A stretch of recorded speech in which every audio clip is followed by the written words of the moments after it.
Welcome, Stuart. Thank you so much for joining us today. It is my pleasure.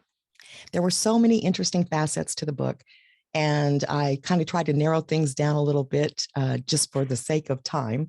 Yeah. But I think really to help our listeners fully understand what we're really going to be talking about, could you describe what Self-Reg is? I thought you really nailed it in your description of your podcast. Self-Reg is about thriving, not surviving. And for us, we look at thriving through a neurobiological lens. So I'm a neuroscientist, among other things. And to thrive, you have to have a process called parasympathetic restoration. What that means is that this is a part of your autonomic nervous system that we trigger for things like replenishing our energy, repairing cellular damage, boosting our immune system, reducing inflammation, all these things that are so important to well-being.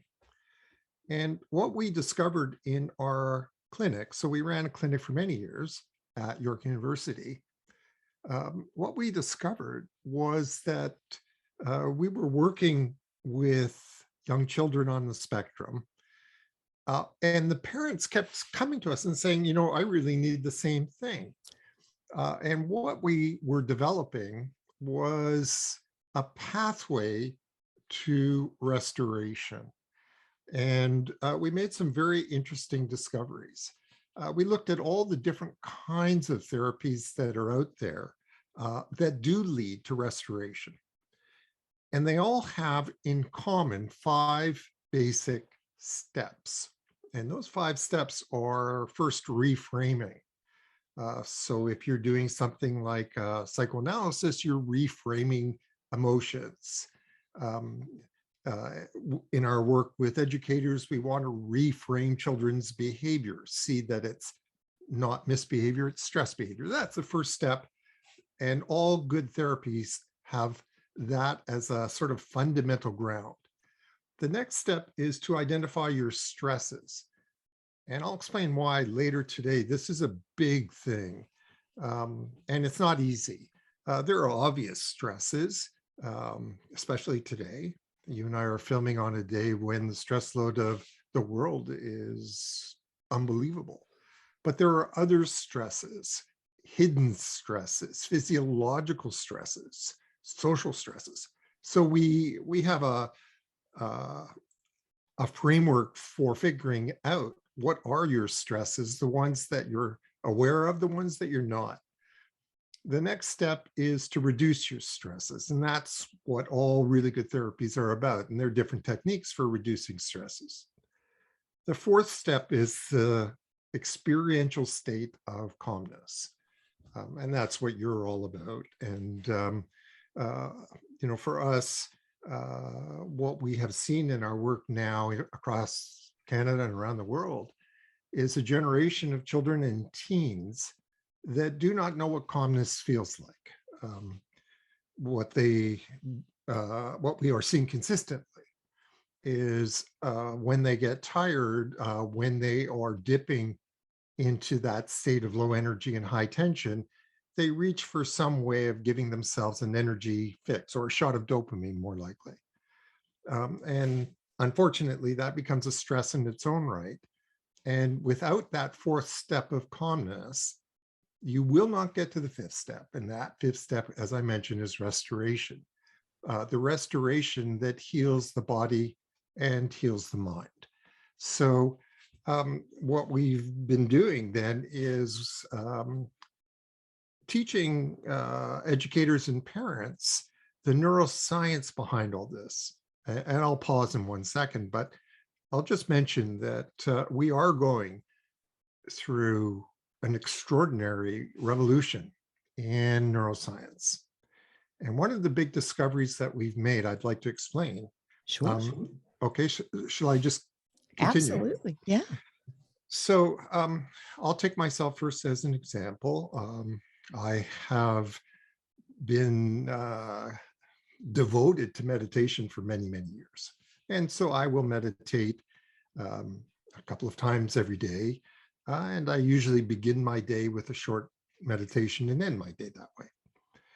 And so naturally, like anyone who meditates, I wanted to share the joys of this. And so I would tell the parents that we were working with all about meditation and give us some suggestions, of how to get yourself comfortable in a state where you can, benefit, perhaps use a progressive relaxation tape. And they kept coming to us and complaining that they just couldn't do it, that their mind, they would go into monkey mind. They found it actually aversive trying to, sit still for longer than a couple of minutes. There is one kind of approach to this, which says, well, you just have to bear it. You have to force yourself. That's not us. And so we're all about self-regulation, not self-control. And we made a very important discovery.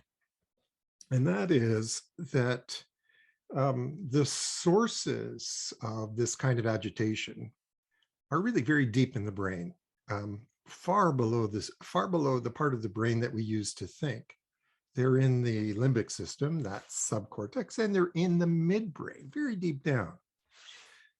And the problem is that when the systems in the midbrain get over aroused, these are systems, and so we look at one in particular called the periaqueductal gray, and its job is to restore balance. It's called homeostasis, and it restores all kinds of balance. It restores energy balance, water balance, glucose balance, all these different kinds. And when it gets over aroused, and it gets over aroused by excessive stress, not only does it send a message up to the amygdala saying, help, it actually shuts down the front part of our brain. In the prefrontal cortex, we have a little system called the ventromedial prefrontal cortex. And we need that system to be aware of when we're overstressed. We need that system for self-awareness and social awareness. But when that system deep in the brain, in the midbrain, gets hyper-aroused, it shuts that system down. And so that was our problem. Our problem was we were working with these parents who were hyper-aroused because we were working with children that, really were struggling with self-regulation.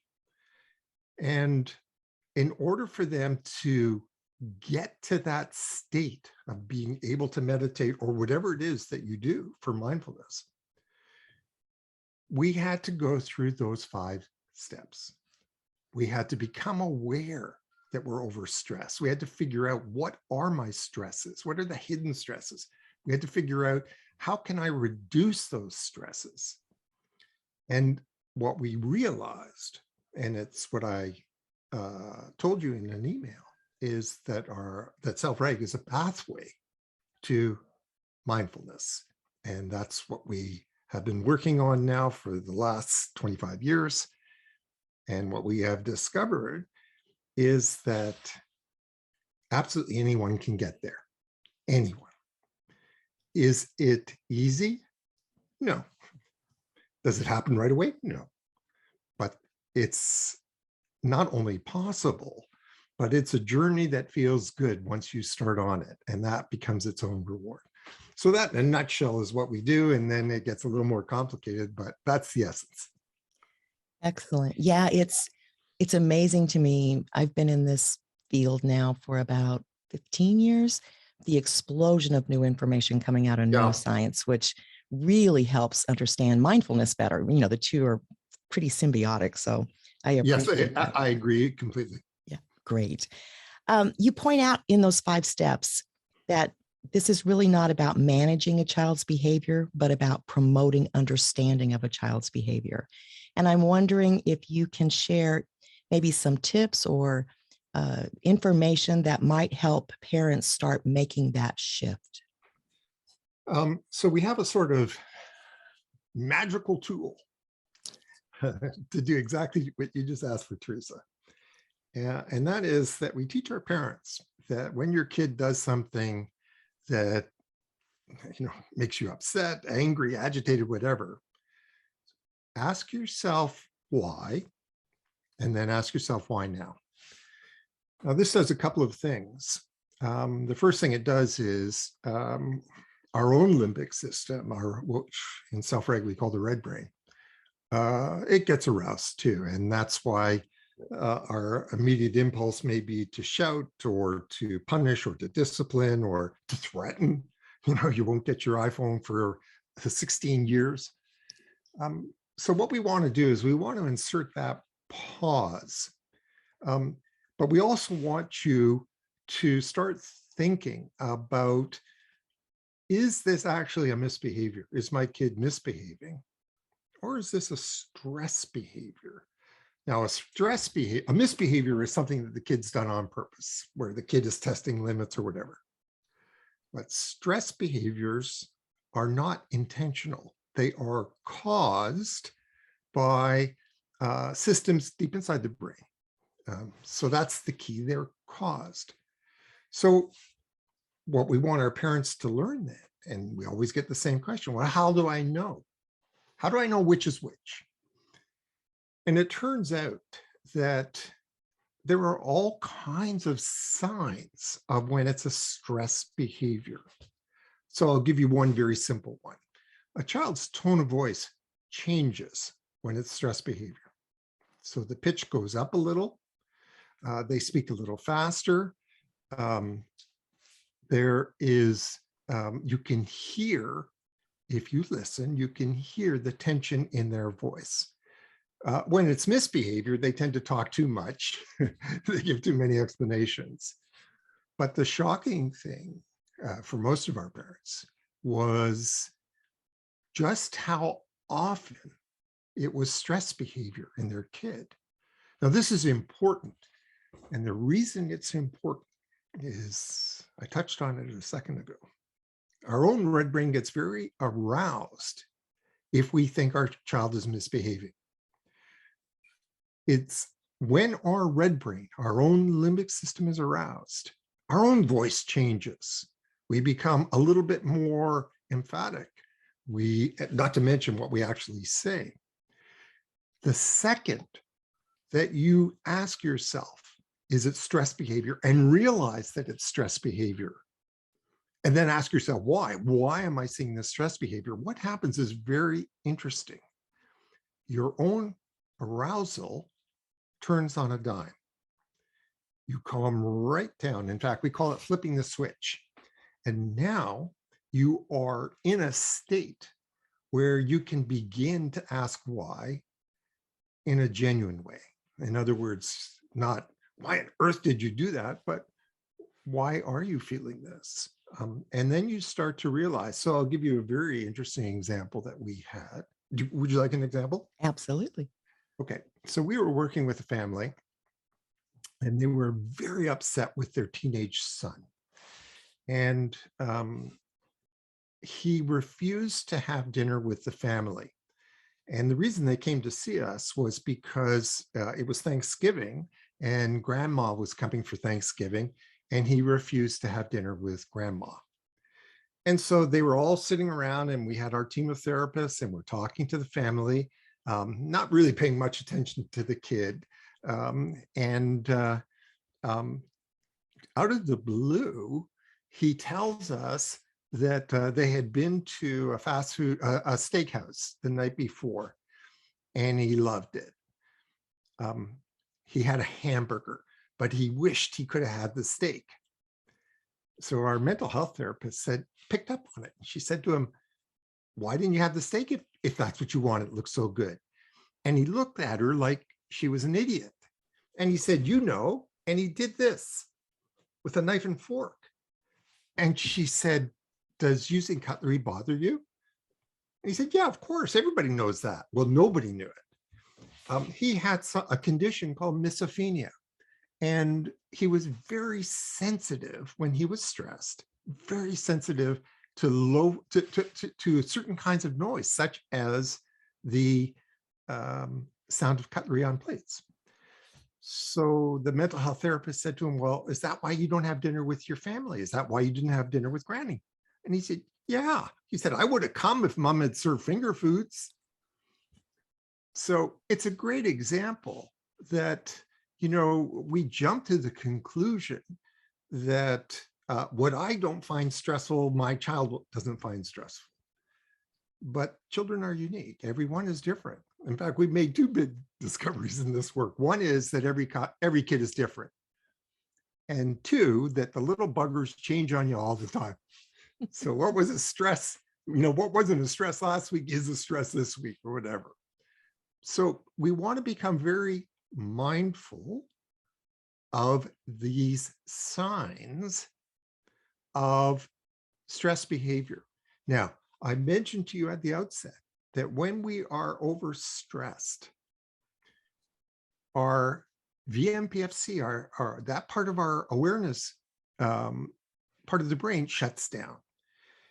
And if we're really stressed by our child's behavior, we can't actually see the signs. We don't hear the change in tone of voice. We don't see what's happening with the pupils or the facial contraction.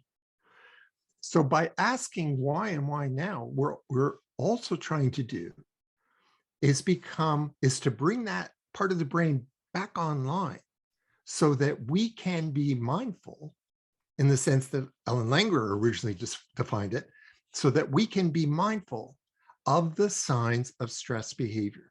Now, what happens then is a bit of magic, because as we saw, as we were sitting around that table, that whole family's attitude changed on a dime, and you could see the love bouncing around that table. And that's what happens. The child who's overstressed, hears in your voice, sees in your eyes that true empathy, it's called limbic resonance, is going on. And that has a magical impact on the child's stress. So in all of our work, we made a really interesting discovery that got reported. The question that we were presented with was, can you teach this to young children on the spectrum? And what we found was, yes, you can. Around the age of 3, they can start to learn this. Well, if I can teach this to a young child on the spectrum, I can teach this to anybody. Anybody can become mindful of themselves, mindful of others.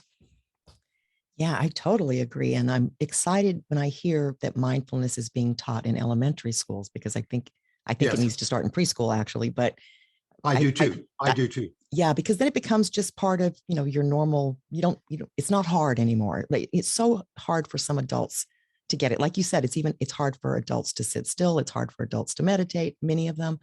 But for kids, if you start early, then it's just part of their natural being. And then I just think the whole world would be a better place, which of course is what your book is really about. Yes, it is. You've answered a lot of my questions, but I do have some more. Okay. This ties into a little bit to what you were just talking about, but you say in the book that maladaptive modes of self-regulation ultimately end up impairing our ability to cope with the stress at hand, while mindful self-regulation helps us transform what had been a negative experience into a positive catalyst for growth. And so I'm wondering if you can help our listeners understand, first of all, I mean, especially today with everything that's been happening, I think a lot of people may be turning to some sort of maladaptive methods, but can you help them understand why that's so important? So part of it's what you were just talking about, because we can't think when we're in that state anyway.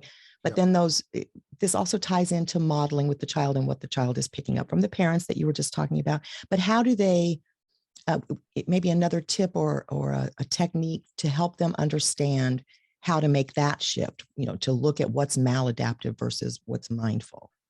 So it's very interesting to me that you picked up that as a question. So for me, that's actually the most important point in the book. And so to explain it, we have to just spend 1 second on self-regulation. What exactly is self-regulation? We did a really interesting study because I was trained in England. And when I came to Canada, people were talking about self-regulation. I didn't know what the hell they were talking about. So we did a study and we found that there are 447 different definitions of self-regulation. But I was trained in the original. I was trained in an idea that goes back to an American physiologist called Walter Bradford Cannon in the early 20th century. And self-regulation basically refers to how we manage stress. That's all it means. So we noticed something very important, again, in our work with kids on the spectrum. These little guys would be very sensitive to stresses that most kids are not. For example, there is a energy that comes off your eyes. And it can be, for a little guy on the spectrum, this can be very intense. In fact, it can be painful. Or maybe there's a smell, or maybe there's, but whatever it is, what we were seeing was that these little guys would gaze avert, turn their head aside. But this is a maladaptive way of dealing with stress. And why do we say that? Well, it works to reduce the stress of the moment. However, we need those face-to-face encounters with mommy and daddy in order to learn all kinds of things: language, emotions, facial expressions. And so what we, our whole research program was about this. It was about how can we reduce the stress of social interaction so that the child enjoys looking at mom and dad, enjoys social interaction. And that's where we succeeded. What we find now is that children and teens have all sorts of maladaptive ways of dealing with stress.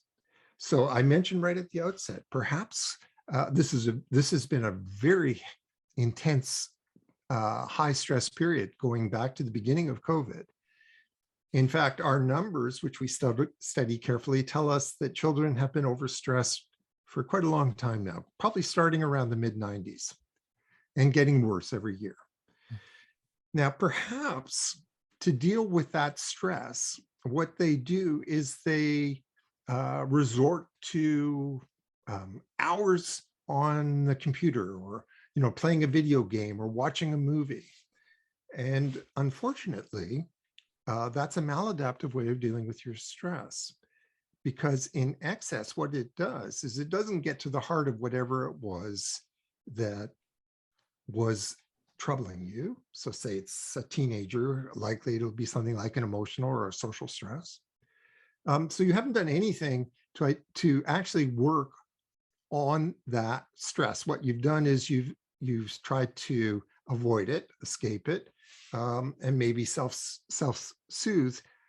But unfortunately, for reasons that I can't explain today, these actually increase the kid's anxiety.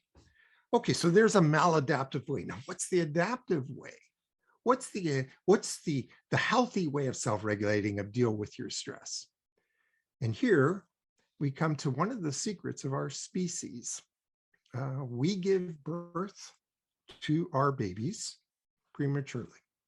All human babies are born premature, around 2 to 4 months premature. There are many reasons for this. You have to read one of my books to find out why. But what it means is that our number one strategy for dealing in a healthy manner with our stress is social connection, is to go to our parent, and it's called the interbrain, this magical connection between the parent's brain and the child's brain, between limbic systems. That never leaves us. That never, at no point in our life does that not remain our most effective strategy for dealing with stress. Your podcast is an interesting example of this. I mentioned to you before we came on the air how wonderful your sound is. You are establishing an interbrain connection with all of your listeners. your very voice, your smile, you have a gentle smile, your eyes, all of this is calming. This is what we do for each other. In fact, we now know, a wonderful book that came out in 2006 by Cacioppo, we know that loneliness is one of the greatest detriments to physical and mental health. So when we talk about mindfulness, what we discovered is the route to mindfulness is with another, someone that can soothe us, someone, and we don't need words. We don't need a lecture. I don't need a TED Talk. I just need your presence. I just need to feel that warmth and security. And now I can begin to benefit from things like meditation or whatever it is that I choose for restoration. Yeah, it's really interesting that you brought that up, because I get comments, not about the topics we cover, but my voice helps people calm down or go to sleep. Yeah, and It's very soothing. yeah, it's just really interesting to me, because that was nothing I never thought of that when this started. So Can I just say one thing about that? Of course. What your voice says, although we're not aware of it, is I am grounded. I am calm. You are lending your calmness. And that's why people respond. It's really fascinating. I do want to talk a little bit about teenagers specifically, because I can't even imagine after the last 2 years, the teen years are so difficult to begin with, but I really have a lot of empathy for parents with children, period, during this time. But there were a couple of points I wanted to bring up. One is something that I do talk about frequently, which is devices. But you talk about, actually, you use the example of the Percy Jackson movies. Yes. And that the Lotus Casino is very similar to real casinos, but you describe it as self-regulating with machines, self-regulating with the machines, and how that pertains to our smart devices. And so I'm wondering if you could talk a little bit about the impact, you started to touch on it, but the impact that has on our teens at this point, where they're on it, it seems like all of the time. So let me just back up a step. Back in the 1970s, psychologists began researching a part of the brain that's very deep. It's called the mesolimbic pathway. And what they did was this pathway triggers dopamine. Dopamine is a very nice neurohormone. It makes us feel powerful, gives us psychic energy. And so what they did was they were doing this experiment, has been repeated many times, on rats who have a similar physiology to our own. And the rats were presented with two different resources. One, they could stimulate this pathway, this dopamine pathway, or they could feed and drink. And what happened was the rats would focus exclusively on the dopamine. This is a great study by two psychologists called Milner and Knowles. It's one of the great discoveries of the 20th century. Not only did they prefer the dopamine fix to food and water, they would stay on the dopamine fix to the point of death, dying from starvation because all they wanted was another shot of dopamine. Unfortunately for us, the people that design the various things that you're talking about, they've studied the same stuff. And they've studied, how can I trigger dopamine? Of course, the games they're not a menace in themselves. There's nothing wrong with, playing it for a bit. But the point you just made a second ago was that we're looking at incessant use. And our concern, what we have seen, is kids that are being addicted to a dopamine fix. And you can get a dopamine fix these days from not just from games, you can get it from fast food, you can get it from music.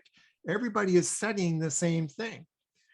So what we want, so this is not healthy. And there's a very nice book called The Impulse Society people can read, giving case studies about what happens to kids and how we break the cycle.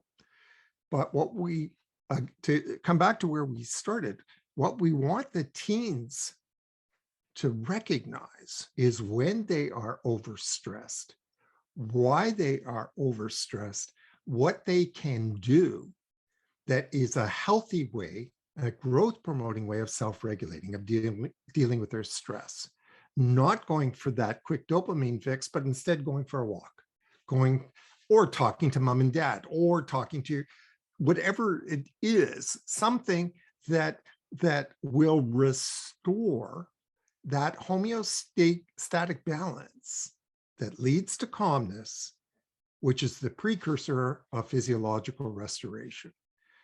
So this is a big deal today, because why do we think it's a big deal? Well, we are seeing an anxiety epidemic unlike anything that we've recorded in the previous 20 years.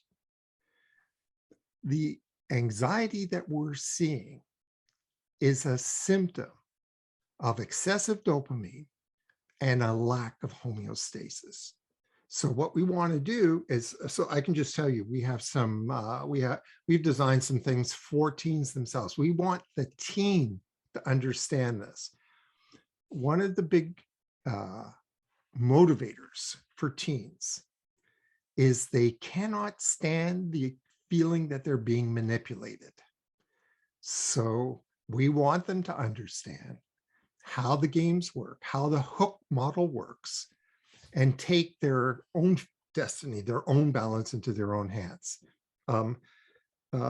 Again, does this always work? Yes, but they may need a fair bit of parental support in order to get to that point where they begin to, and this is true for all of us, where they begin to seek out those mindfulness experiences because of the intense pleasure which these experiences bring. It's just fascinating to me, and the long-term ramifications. It boggles the mind because of the social disconnection in some ways by being on those devices all the time. On top of that's another point. That's a huge point. Yeah. Can I just mention something in response to that? You said a few minutes ago that we're constantly making new discoveries. So a couple of years ago, and we're going back to 2019, a team in England discovered that we have special neurons, dopamine neurons, in part of the midbrain, which is very deep, which is designed for social connection. And what we're finding now, the reason for social connection was it's a survival mechanism. Our chances of survival are significantly enhanced in groups. And we get all kinds of rewards from the group. We get safety and security and shared resources, and we get intimacy and touch. And what we are seeing in this population that's become addicted to the devices is a shocking rise in loneliness. Now they say, but how can that be? I mean, I'm on social media.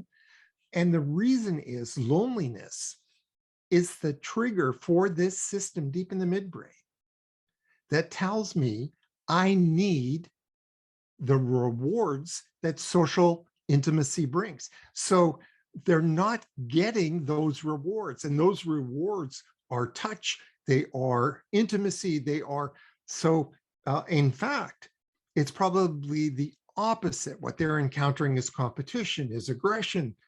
So it's a very interesting example of how our science is really helping us to understand things that I think intuitively all parents knew, but now we can get some scientific explanation behind all this. Yeah, and I'm happy for it because I'm hoping that will help make the case. Yeah. Another thing on the teens, before we move on to maybe parenting, but in the book, you quote Mandela To be free is not merely to cast off one's chains, but to live in a way Yes. that respects and enhances the freedom of others.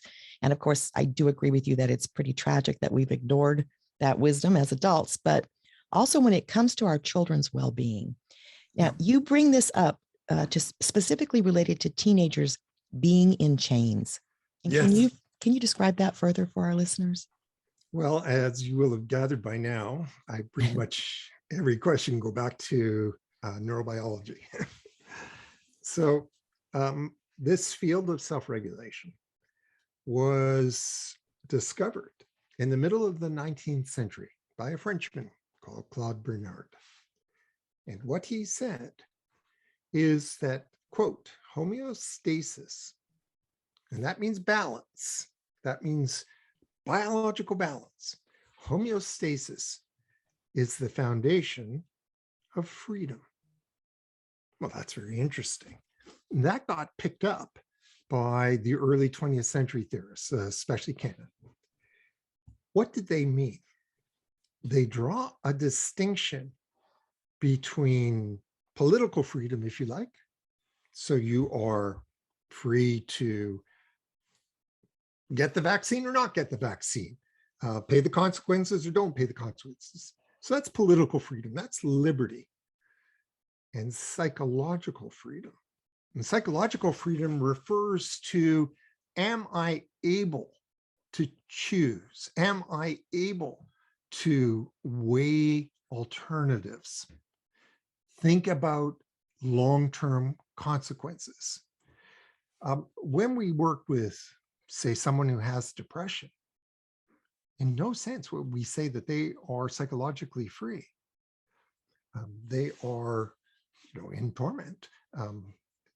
They cannot choose this. They have like these discs that keep on rolling over and over and over.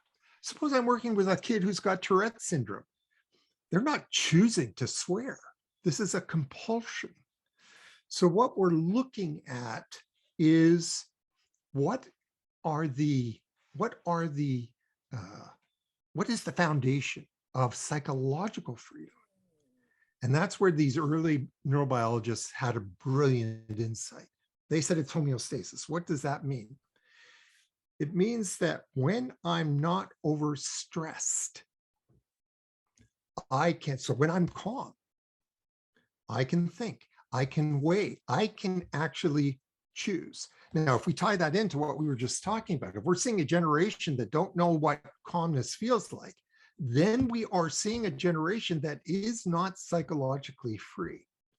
So when we talk about self-reg as a pathway to mindfulness, we also explain it's a pathway to psychological freedom, the freedom to choose what you actually desire, not to come back to that hook model, not to have my behavior manipulated by someone who's planting compulsion, but instead to think, why do I really not want to get the vaccine?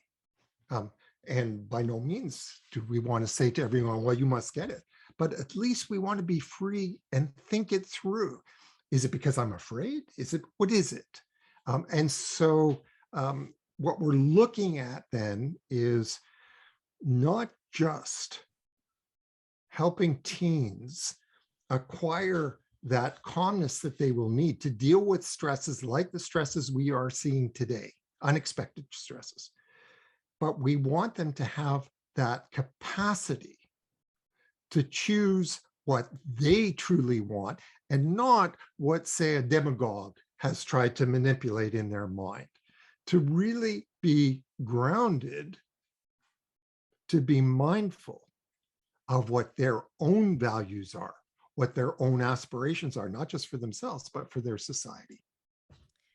Yeah, and this goes way beyond teens. We've seen a lot of that over the past couple of years in adults as well. And unfortunately, yes. Yeah, it's just so important. I feel like the time is flying by here. I do want to talk to you a little bit before we go about parenting. You outline in the book the similarity between teaching styles and parenting styles and the effect they have on kids. And just really to note this, you point out that there's some judgment in these terms. So I don't want to misrepresent this, but you think, or you state that instead of styles, they may be maladaptive modes of self-regulation. So I'm wondering if you can explain the difference between permissive, authoritarian, and authoritative styles or modes, however you want to look at it, of parenting and teaching, and how what the impact is they have on children. That's a big question, I know, but the three terms that you just cited were developed by Diana Baumrind back in the 1960s. And she was very strongly influenced by political theorists of the time. And what she was worried about was she was worried about parenting styles that lead individuals, adults, to embrace authoritarianism. That's what she was worried about. And so her feeling was that the authoritarian parent, that's the one, you know, says, won't listen to the child, it's my way or the highway, and so on. And what we have learned is that that is the source of all kinds of difficulties as the child grows up, all kinds of emotional and social difficulties. The permissive parent, and so that would be maladaptive, and I'll explain why in a second. The permissive parent can't handle the stress of parenting, and so just says whatever, you know, and agrees to everything. For Baumrind, the authoritative parent is the one that talks and listens, that engages in collaborative problem solving with their teen rather than laying down the law. And what we have since found is that children do best when parents truly do listen. When we say listen, we mean listen with their eyes as well as with their ears. But Baumrind herself was still operating in a self-control mindset. And what we have done in our own work is shifted from self-control to self-regulation. So in essence, the difference here is self-control is the idea that you need willpower to resist your impulses. So we're going to try to strengthen our child's willpower and give them the right desires.